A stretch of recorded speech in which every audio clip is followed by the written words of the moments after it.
Good afternoon, this is Kuro. Got a tier 10 game in my Friesland.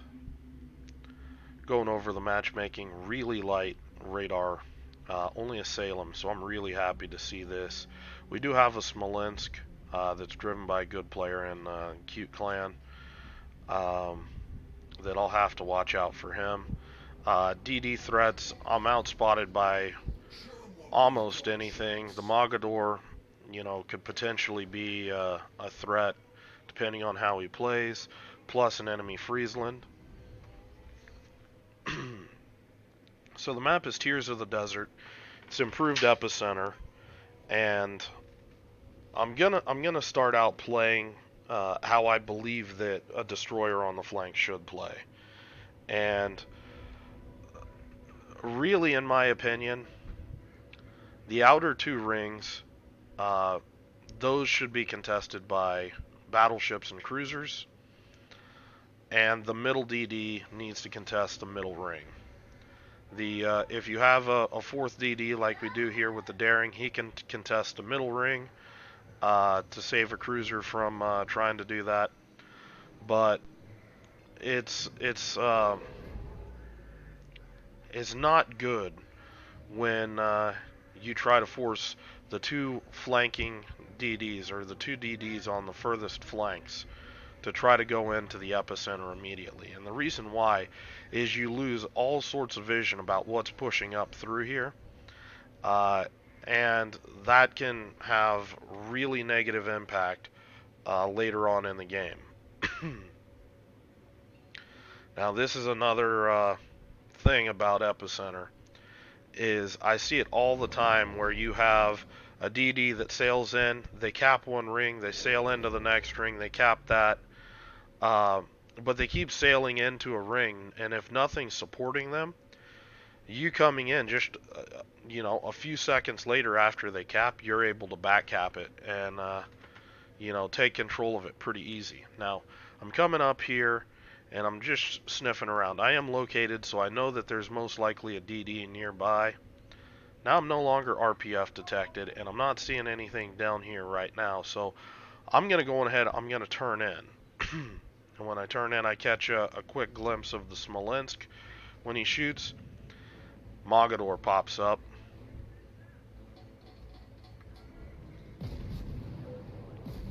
I see that he shoots. I go on ahead and I uh, pop my smoke.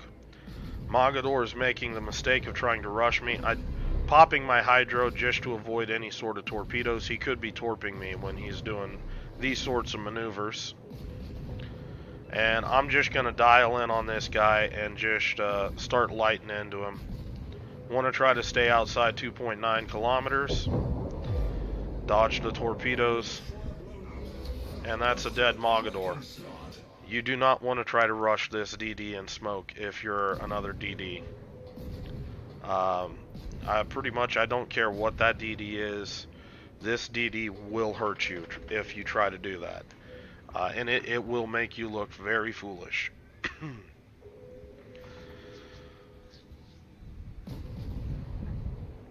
Now, the conundrum, I had to smoke up. Now nothing's spotted, so I'm going to go ahead and peek outside my smoke. Let's see what's around here. Shit, nothing. Okay, well, give it a minute. Okay, there's torps. Alright, so I do have a Yamato pushing. I do have an FDG, the Smolensk. We already got rid of the Mogador. We're looking fairly good right now. Now, the enemy team, they do have the center cap.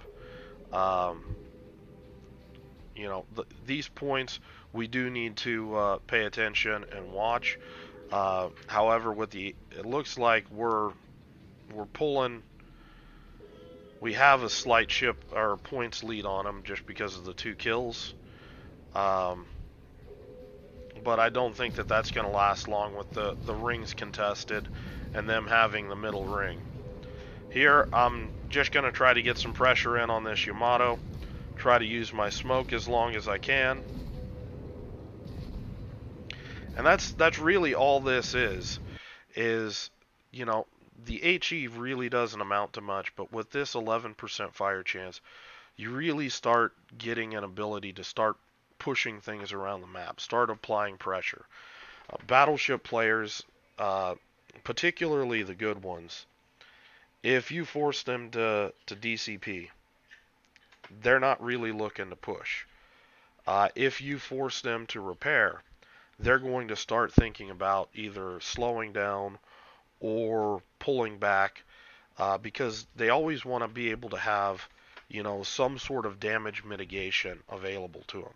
They don't want to be caught in the situation where they've used their repair, and their damage controls on cooldown, because at that point, any sort of damage that's inflicted, especially dot damage, begins to start spiraling out of their control, and that's when their ship's in danger of becoming combat ineffective. So here I've got, the two fires on the Yamato. I'm gonna shift targets to the FDG. Want to see if I can get some pressure on this guy. And I'm looking at the Yamato. You can see he's ticking.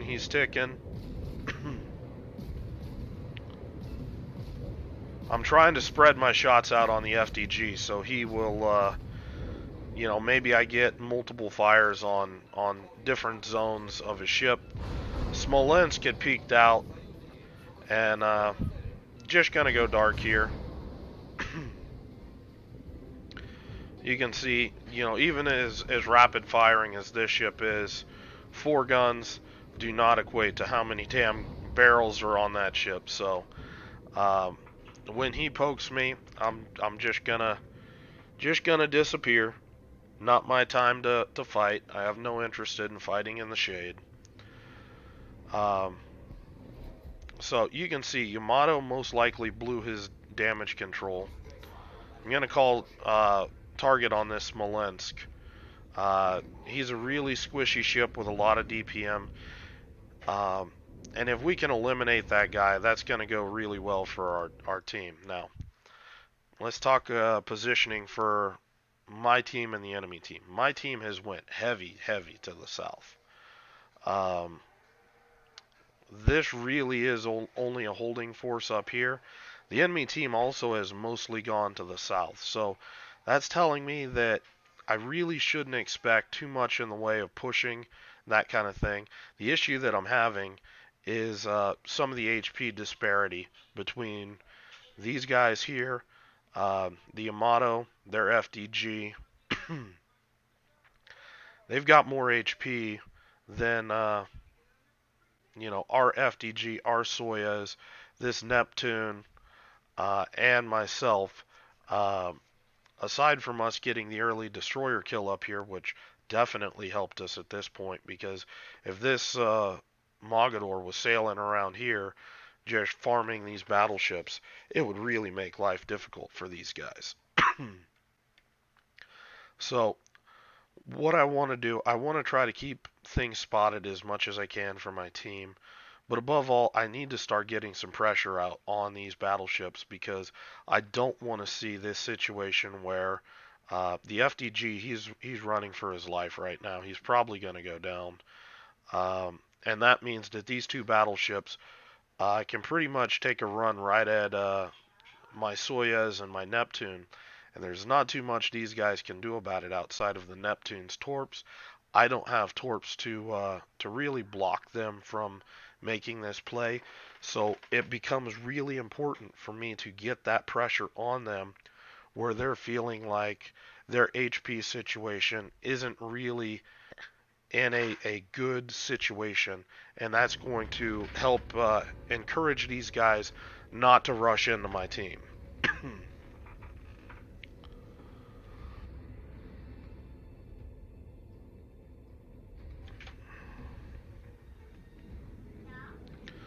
Taking a look, seeing where the Soyuz is, or the Smolensk. What I'm looking to do, I'm looking to try to put this island uh, between me and the Smolensk, so I can go to work on this Yamato. Can't really do anything about the FDG right now with him hiding behind the island. But this Yamato out in the open, I can do something. And you can see he's already pushing. So let's get this guy slowed down. There's the FDG. And again, just kiting out. Okay, they're shooting at me. I'm just going to drop my second smoke and just keep working on these guys. My Soyuz, I believe, is spotting these guys as well as they shot at me, so they're detected right now. Was trying to get multiple fires on the Yamato, shifting back to the FDG. Now, the enemy team in the south, they're starting to come unwound. And that means that we're probably going to see a push up here shortly. Now here, I'm trying to get any sort of damage in on this Smolensk. Zoomed out, just make sure that Yamato is still burning. And you can see they're generally pushing across the board right now. Throwing some shots on the FDG. Okay, FDG's on fire. Gonna switch to the Yamato. Oh, he's not burning, so time to light him up. And I'm looking at this Smolensk right now because this guy has a lot of DPM. I'm not comfortable with this guy being this close to my ship. I am gonna pop Hydro just to make sure I stay torpedo safe.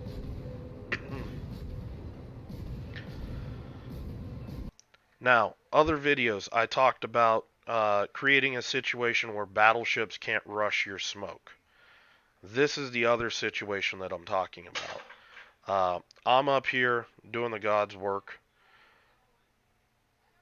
If these battleships want to try to rush me, they basically have to turn nose in to me to rush me. That opens their broadside up to this Neptune and the Soyuz. And that basically is going to be the deterrent that I'm going to use, that this is a dead space. You can't really advance through here without risking getting hammered and punished by these two ships right here. So in the meantime, I'm just going to harass the hell out of everything down here while I use this this crossfire from my teammates to keep me safe.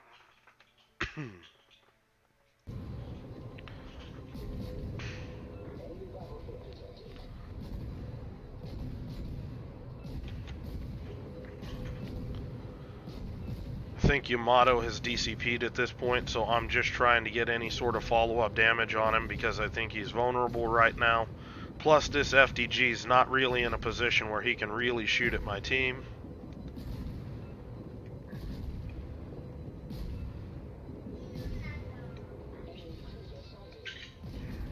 And I'm looking at the Smolensk. Okay, he's smoking up.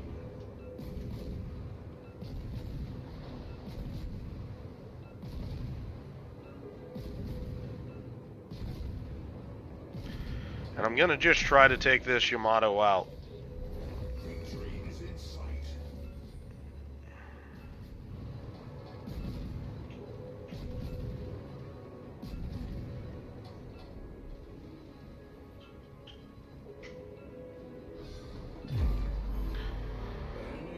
There's Witherer and Arsonist. Those are, with this build, you're going to print those flags with this ship.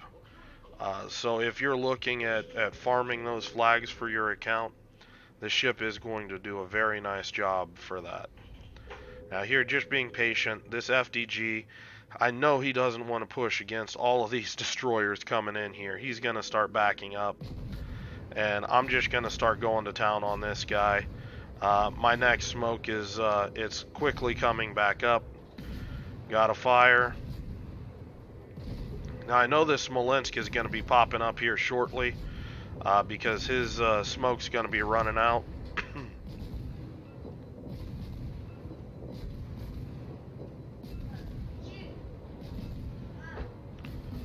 Got multiple fires going on that FDG right now. He just DCP'd. Just going to keep dumping it into him. This is my time to really finish this this fight off up here.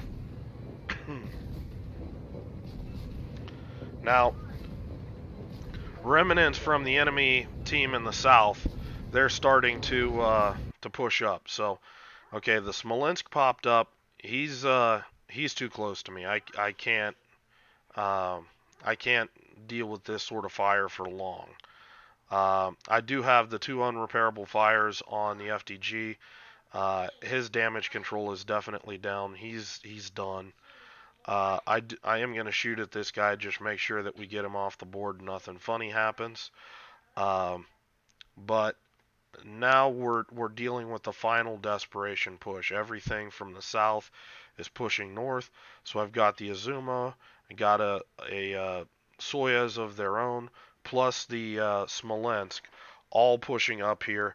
And at this point, you see the effect that having my Soyuz pull back. Um, if you look, he's still got some HP, but he's no longer holding this position. So you're going to see these guys, just keep advancing on me. There's no threat to my torps or anything like that, and it's very different when you don't have that battleship there that's able to make sure that you're able to stay safe. Now, the Neptune will wreck this Smolensk if he gives broadside. So this Smolensk is forced into a crossfire. I am switching to AP here, and I mean, this is juicy. Dialing it in. Oh, he's turning, giving me more broadside. And I mean, soon as he goes flat broadside, you just see the citadels. Now, I'm poking out of the smoke.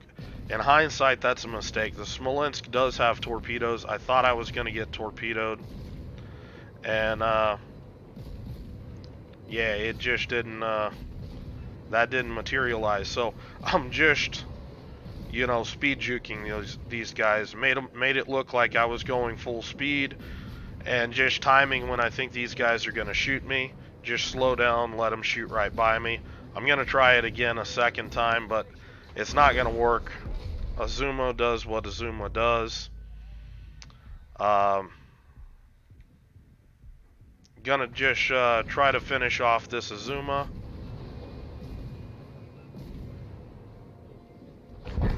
And he's able to finish me off. And my team's able to put the Azuma down. And that's going to end my contribution to the game.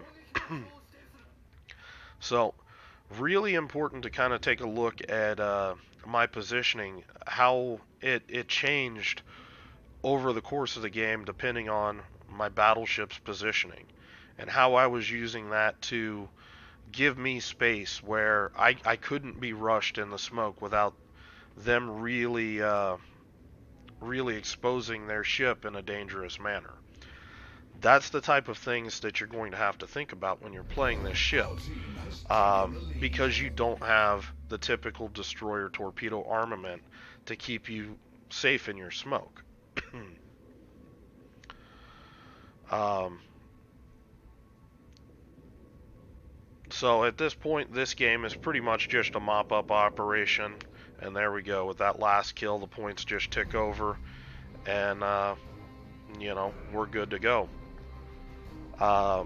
This game, not really any cap contesting or anything like that, just raw damage.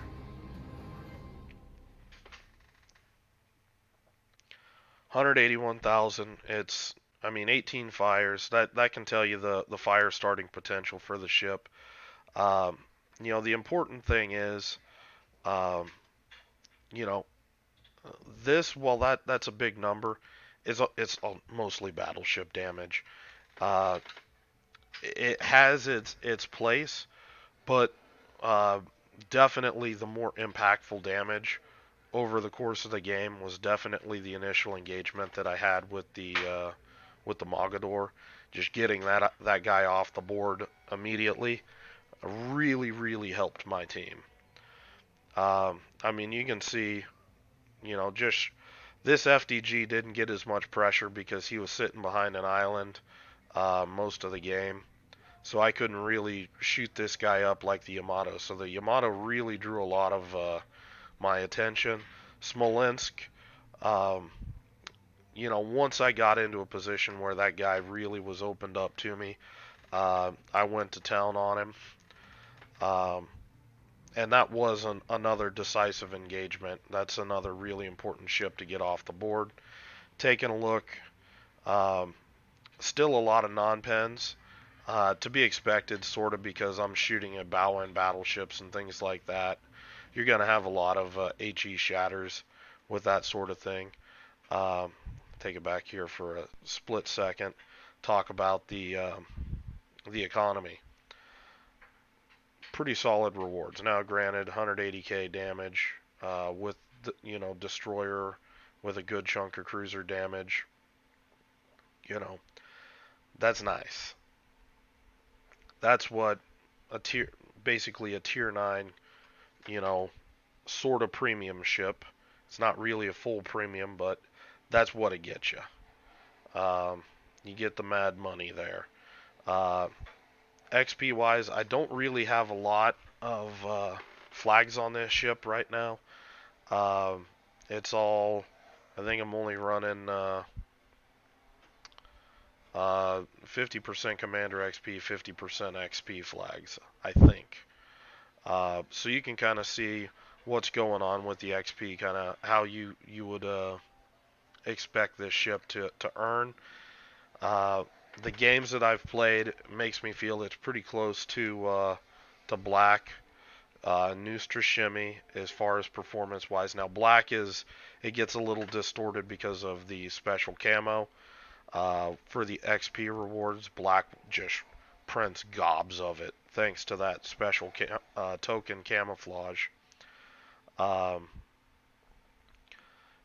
but also Black typically does not generate as much damage as this ship did, uh, because it doesn't have the gunpowder.